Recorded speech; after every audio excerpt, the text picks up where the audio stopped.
Welcome. You're listening to Ask the Doulas, a podcast where we talk to experts from all over the country about topics related to pregnancy, birth, postpartum, and early parenting. Let's chat. Hello. This is Kristin with Ask the Doulas, and I'm joined today with Amanda Tice. Welcome, Amanda. Thank you so much for having me. I'm very excited to be on your podcast. I'm so happy to have you here. So you are not only a successful curve model, but you're also a mom and a body positivity advocate and the author of the New Mom Code. So how do you balance all of that, first of all? You know, it's been interesting. I think the good thing about my job is that it's not, as much as it is full-time, it's not full-time when it comes to modeling. So in between, when I am traveling, I really like to write. And that's kind of how this book was born. But the hardest job of all, of course, is being a mom. That's the one that's the most time consuming and the one that takes up the most amount of my energy. Exactly. So you have a son, George, correct? Yes, I do. How old is George? So George just turned 5, which seems crazy to me, especially because I started writing this book when George was about 18 months old. Oh, so wow. It's been a long process, which I actually think is a good thing because it helped to really give me a better perspective when I reflect on it. Because when you write a book over the course of a couple of years, so much changes in those first few years of motherhood. So true. Yes. As far as the New Mom Code, describe what the book is all about. And obviously it was a well thought out process.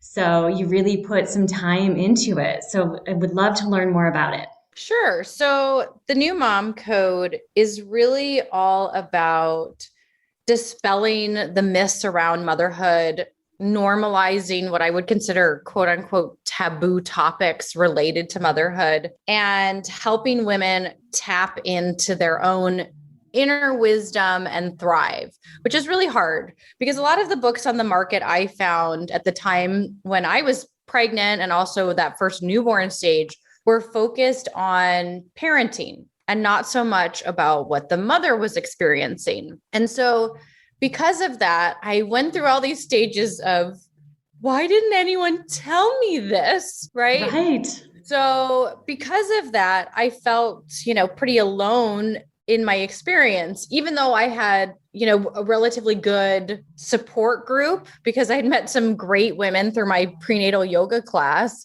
I just felt the sense of what I'm going through is really hard and no one's talking about it. And, one of the topics in particular that was one of the first chapters I wrote and made me really think hard about this book was breastfeeding. Because every movie, TV show, media display of breastfeeding is always that it's this supremely magical, easy experience that's bonding between your child. And I just had a completely different experience. I was engorged. I ended up exclusively pumping for the first 2 months. I did nipple shields and lactation consultants. And eventually, which was kind of strange, actually, my son decided he would latch at 2 months old. So I'd been exclusively pumping and bottle feeding for those first 2 months. And then he went back to the breast at 2 months. But the whole process was exhausting. And so I just really started thinking about, hey, moms need to know that this is not like a linear path when it comes to motherhood in general, right? You kind of assume in terms of every movie you've ever seen, oh, you're going to breastfeed and you're going to have this wonderful child and all this is going to be easy.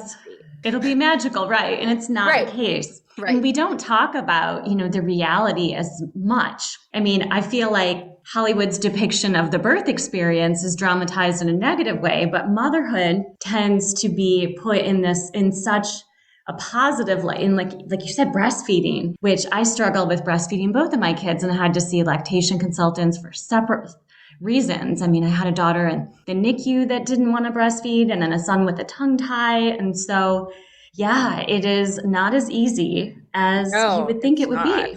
Yeah. The real purpose of this book for me was to talk about those topics that women didn't really want to discuss. And, so I talk about breastfeeding and mom brain and burnout and postpartum sex, even preparing for the future and making sure that you are addressing things like death, which I know sounds very morbid, but you need to be prepared for the unlikely event of a catastrophe, right? So it's making sure that you are tapping into what you're feeling as a mother and really getting a good understanding of what you're going through, normalizing those feelings and being able to use the things that you're going through to be a stronger, happier individual as well as a mother. Well, your book sounds perfect for our online course, Becoming a Mother. So we have new and seasoned moms in the course sharing the reality of not only pregnancy, birth, but also especially the postnatal phase. So I will put you on our top recommended list. Yeah, that would be amazing. I mean, the other thing that I like about this book that's a little bit different from a lot of what else is on the market is I provide journal prompts at the end of each chapter so that you can really reflect on your own feelings. But then in addition to that, I also provide exercises that you can do. So a lot of books, it's kind of like it's easier read or said than done. But then you leave with a question of like, okay, well, now that I know this information, what am I supposed to do with it? Right. How do I put it into action?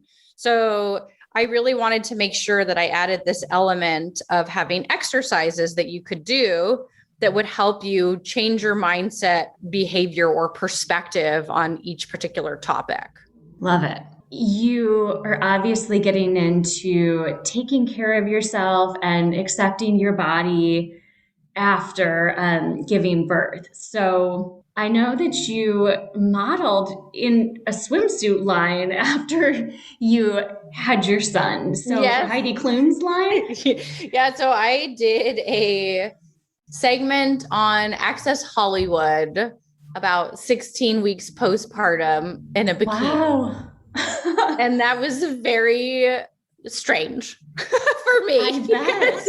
Because, your body looks and feels so different after you have a baby. And I think there is this assumption that, after the baby's born, my body's going to bounce back. I think the media kind of has this thing of like, here are ways to help your body bounce back. Here are ways to lose that postpartum baby weight. And I think that's just totally unrealistic. And it puts so much pressure on mothers to, regain whatever body they had before baby.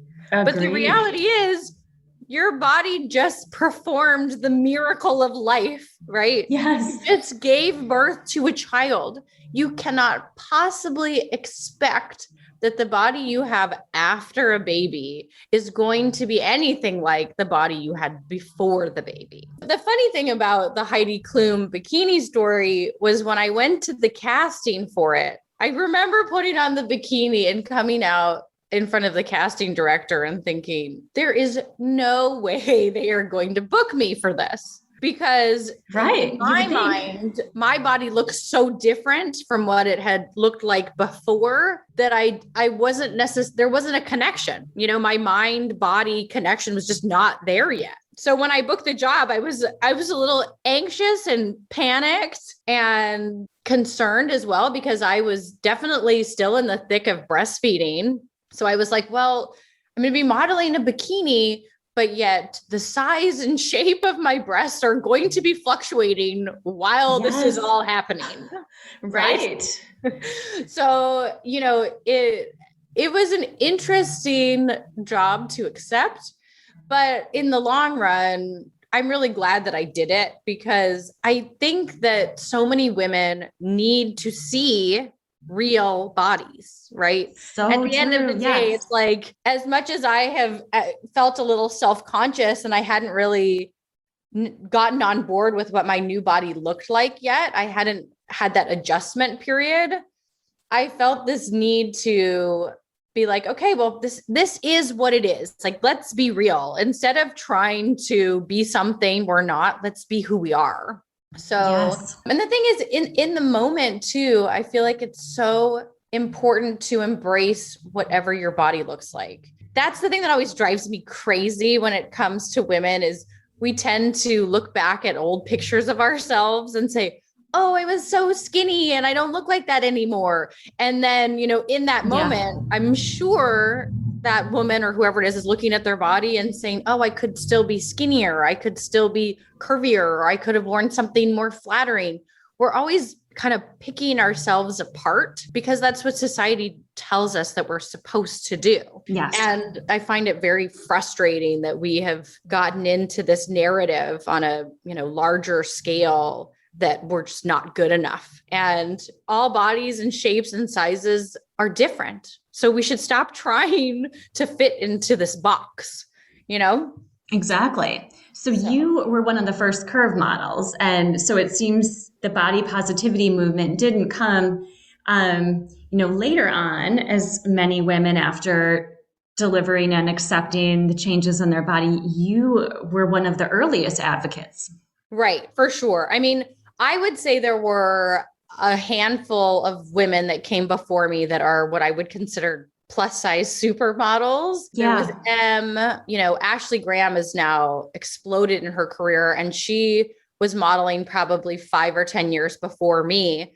But it wasn't really until I would say halfway through my career that this idea of body positivity became a little bit more acceptable. And the interesting thing about the industry too is throughout the course of my modeling career, I've been anywhere from a size 8 to a size 16.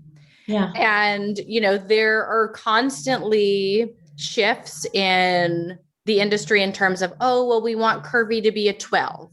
Oh, we want curvy to be a 16. Or, oh, we just want you to have like larger breasts and larger hips, but we really want you to be like an 8-10. Oh. So, there's, and I have always been someone who has said, I am not going to gain or lose weight as a curve model. I will just be whatever I'm going to be in that moment. And you can, as the agency, it's your job to work me at that size. But Beautiful. So many other models that I work with had such a hard time with that because they would have consistent clients and they'd be a size 14. And then those clients would all of a sudden say, oh, well, we're going to start using a size 16 now. So then they would try to make themselves larger. And then the industry would shift and be like, oh, well, we wanted 12. Oh, no. And then they had no possible way of all of a sudden losing 30 pounds, right? Exactly.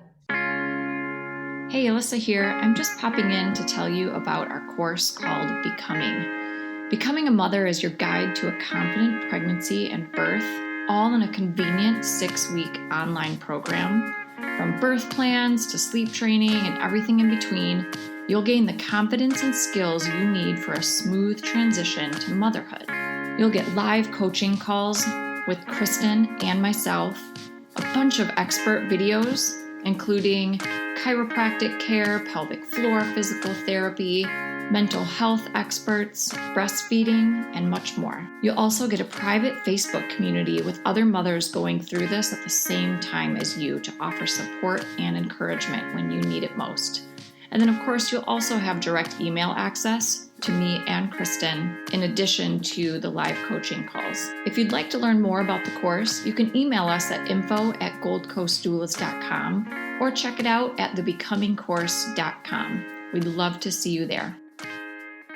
So it's interesting. The fashion industry has its way of picking trends and sticking to them for short periods of time. But I will say I have been happy to see within the past, I would say 2 to 3 years, that this whole body positivity movement really seems to be sticking. So if you look back at some of the plus size models from the beginning of when I started modeling, whenever you had a plus size model, they always wanted to make you naked. So every editorial you would see would be these plus size models like all sitting next to each other with no clothes on. And I'd be like, well, why is it that just because we're curvy, we have to be naked? What is with that? I mean, sure, you're trying to say, oh, your bodies are beautiful or glorified, but it didn't help to push okay, well, let's incorporate plus size models into high fashion. Let's make sure that they're being represented where they need to be. I mean, it's been an interesting shift to see it go, but I love that I can now walk into a Target and I can see an unretouched photo of a plus size model in a bathing suit. That's like that's a big change from when I started. Yes. Yeah. And you started in another high pressure industry. I mean, as a former TV journalist, there's still a lot of focus on appearance and size and how you present yourself every day. So how did that go for you? And then how did you transition to modeling? So the funny thing with the TV reporting business is it's not as physically driven as you would think. I mean, I do think in general, of course, they want you to have really great hair and makeup, but there is more of they put more emphasis on what your educational background is, which I think is important. And I think that's what it should be. But so that was an interesting, I would say, speed bump in my career, because I figured out very quickly with the reporting and TV hosting that news was not going to be my thing. I think people who are TV news reporters are amazing because you have to be so emotionally detached from the stories you're covering. And I figured out pretty quickly that I just wasn't capable. I'm someone I wear my emotions on my sleeve. I'm very open. I would just get very emotional when I would show up at these news stories and people would be upset. So I figured out pretty quickly that news was not going to be for me. But after I transitioned out of news, I went into more of I would say, entertainment lifestyle reporting. Okay. And that was really fun. And I really enjoyed it. I was doing a tech segment for MSNBC. I was doing some guest hosting for MTV. But then in 2008, the economy crashed. Yes. And I was living in New York and I had rent to pay. So all of the clients that I had said, hey, we'd love to keep you on, but we can pay you half of paying you before. And so I started picking up kind of odd jobs. And I did a background job on a television show, which was called Lipstick Jungle. Okay. And yeah, I remember that. I mean, you remember it was with Brooke Shields? Yes. Yes. So I was like, it was a party scene or something. And when you're an extra on a TV show like that, they don't really let you leave because they need you for that day and it needs to be consistent for their shot. So I ended up sitting in the basement of this church for, 6-7 hours. And the guy I sat next to happened to be a photographer as well as an extra because he was trying to make money too. And he said, hey, I really think you could be a plus size model. And I said, what's a plus size model? I mean, I had no idea that there was even such a thing. And he said, well, I work with Wilhelmina and Ford. I've shot with all these amazing plus size models and I think you'd be a really good fit for that market. So I said, okay, that's interesting. Not something I'd ever considered or thought of doing. Sure. And after that extra job, he took some just random pictures of me to update my headshots. And on one rainy day, Wilhelmina had an open call and I took those pictures to the agency and they signed me that day. Amazing. It completely changed my life. I hadn't necessarily anticipated that I was going to stop hosting and doing television and start modeling. But at the time, modeling paid so much more than hosting that I was happy to say, okay, I will take the modeling job over the hosting job. Okay. And that's how my career was born. Love it.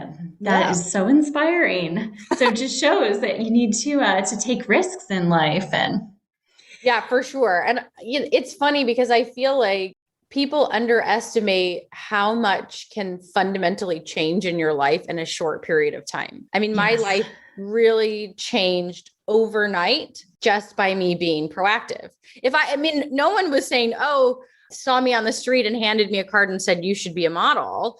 I was proactively looking for work and I thought, hey, maybe this could work out. And I spent the time and energy trying to pursue it. And I was also old for being a model. So that also just goes to show you that anything is possible, because I started modeling when I was 25. Okay. Most models end their careers at 25. Right.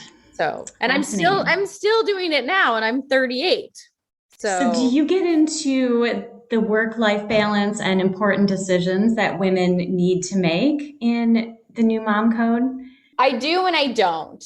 I mean, I think the biggest thing that I talk about in the book that touches on this sort of stuff is I talk about burnout. I talk about juggling, which I think is really important.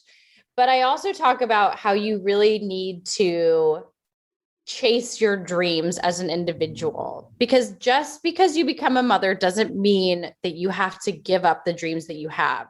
You can use the dreams that you have to be an inspiration to your child. Yes. So, I really do talk about all of those things, but I do talk a lot about balancing, because I talk about how to juggle and different ways you can juggle and how you deal with burnout, because I think both of those things are really important when it comes to being a working mom. Exactly. And there's so much talk about self-care, now, especially with the pandemic, but burnout and really prioritizing your needs and communicating what you need from friends and family and your spouse is so important. I completely agree. And I think the thing is too, and I've had a couple of conversations about this on my Instagram lives recently, but it's the fact of asking for help. People are always very reticent to ask for help. And we need to get over that being stigmatized, because for the most part, your friends and family want to help. They're just not really sure how to help. So instead of allowing yourself to get to a point where you're so severely burnt out that you are having, anxiety and depression, it's important to notice that you are getting so burnt out that you need help, and recognizing when you need help and getting the help that you need. So, it's hard to sometimes ask for help, but it makes a world of difference in your mental health if you're willing and able to do it. Agreed.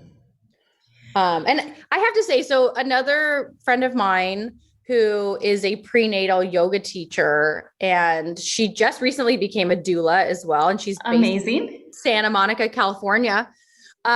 She had the best idea I'd heard in a long time when it came to asking for help, which is instead of, telling your friends that you just need help, they're not really sure what they need to do.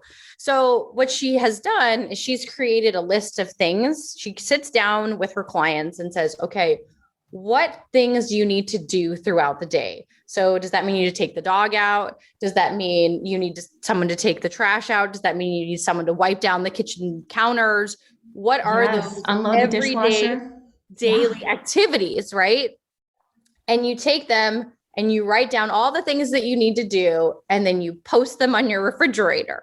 So then when a friend comes over to help with the baby or wants to help you, you can say, if you could just do one of the things on my refrigerator, that would be super helpful. Right? Yes. Because people don't want to say, oh, would you mind taking my trash out? Right? That feels uncomfortable. Whereas if you just say, oh, could you do one of those things on my list? There's no problem. Your friend would be happy to take your trash out. Right? Yes. So I love that idea of kind of creating a list that you could either send to friends or post on your refrigerator when they came over, that were actually things that would help you when you were in the thick of it or you were really burnt out. Because otherwise you feel like you're entertaining your friends, and if you need to feed, it's uncomfortable to walk away. You want your house to be spotless. So it's nice to really have options. Yeah, I agree. For our friends and family. I agree. So Amanda, how can our listeners find your book outside of, I know your, number one new book in Amazon, but where else can they find the New Mom Code? So you can find the New Mom Code on Barnes & Noble as well as Amazon. Okay. And you can find it pretty much where any books are sold. We just also did the release on iBooks as well. So pretty much any online platform, you can find it there. And if you want to learn more about me, you can find me on Instagram at Amanda Tice, or you can go to my website, which is just amandatice.com. Okay. Love it. So are you doing a book launch, or what are you doing to promote the New Mom Code? So I just had a book launch party last week, which was great because it was a self-care event for moms, powered by moms. Fun. So yeah, it was great. I had a bunch of mom-owned businesses all come together and have this amazing self-care event. But I think for the future, I'm for sure going to be doing more book signings and hopefully some workshops and events that are down the pipeline. Well, I will share that with our doula clients and our becoming students and our listeners when I get more info on upcoming events. Yeah. I'm all about it. I'm excited for the next chapter. And, more than anything, I'm just really excited to get my message out because I just feel like so many new moms are struggling and feeling alone and isolated. And this book is really all about combating that and making sure that women are really getting the attention that they deserve. Exactly. Well, I'm so happy that you put the New Mom Code out into the world. It's so needed. Thank you. And thank you so much for having me. I really appreciate being on your show. Yeah, I appreciate you coming on. Do you have any final tips for our listeners, Amanda? I guess my final tip is really to not lose yourself in the process of becoming a mom. Being a mom is wonderful. And I think if that is your dream, is just to be the most wonderful mom you can be, that's amazing. But if you have other dreams and goals, it's also important to listen to yourself and listen to your intuition and chase your own dreams as well. Very wise advice. Thank you so much. Thank you. Take care. You too. Bye-bye. Bye. Thanks for listening to Ask the Doulas. For more information about Gold Coast Doulas, visit us on our website, goldcoastdoulas.com. We're also on Instagram, Facebook, and YouTube. If you like this podcast, please subscribe and give us a 5-star review. Thank you. Remember, these moments are golden.